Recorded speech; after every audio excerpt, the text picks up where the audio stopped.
રામ રામ રામ રામ. હું મારી વાત શરૂ કરું એની પહેલા મને જે ફિલિંગ આવી છે એને પહેલા વ્યક્ત કરી દઉં, પછી મારી વાત શરૂ કરું. મારા એક નિવેદનને કારણે જે ક્ષત્રિય સમાજમાં રોષ ફેલાણો એની મેં અનુભૂતિ પણ કરી.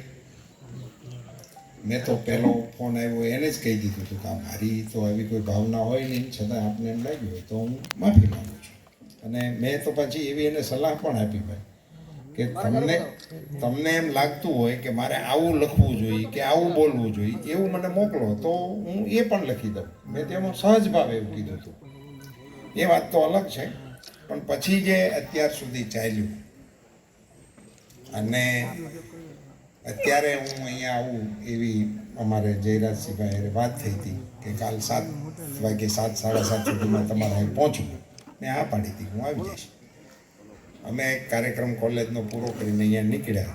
અહીંયા હું પહોંચું ત્યાર પહેલાંની મારી મનસ્થિતિ અલગ અલગ હોય, પણ પહેલી વખત હું ચૂંટણી સભામાં જતો હોઉં રૂટીન કાર્યક્રમમાં, જે હું વાંકાનેર વિસ્તારમાં ગયો હોઉં ત્યાં ગયો અને ઢોલ નગારા સાથે મારું ત્યાં સ્વાગત થાય એ ક્ષત્રિયો સિવાય કોઈ કરી ના શકે. કોઈ કરી ના શકે, એ શક્ય જ નથી. એ ત્યાંથી જ મારું ઊંધી રીતે સ્વાગત થવાની સંભાવના હોય. એ બટ નેચરલ છે. એ મારી પણ એમાં કંઈ મને એવું અતિશયોક્તિ કહેવાનું પણ કોઈ કારણ નથી. આજના કાર્યક્રમમાં મંચ પર બિરાજમાન રાજ્યસભાના મારા સાથીદાર કેસરી દેવસિંહજી, બીજા મારા રાજ્યસભાના સાથીદાર રામભાઈ, ભાઈ મહેન્દ્રસિંહ સરવૈયા અને ભરતભાઈ બોગરા, બે અમારા પ્રદેશના આગેવાન, કિરીટસિંહજી રાણા, ગુજરાત સરકારના પૂર્વ મંત્રીશ્રી, અલ્પેશભાઈ ઢોલરિયા, જિલ્લા ભાજપના પ્રમુખશ્રી, ધવલભાઈ દવે, અમારા પ્રભારી રાજકોટ જિલ્લાના.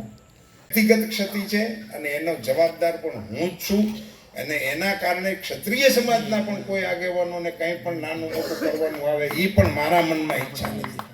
હું એ મતનો નથી કે 5 ક્ષત્રિય આગેવાનોને મારે કારણે પાછું નુકસાની સહન કરવાનું આવે. એ પણ જે કાંઈક સહન કરવાનું આવે એનો જવાબદાર હું એકલો છું.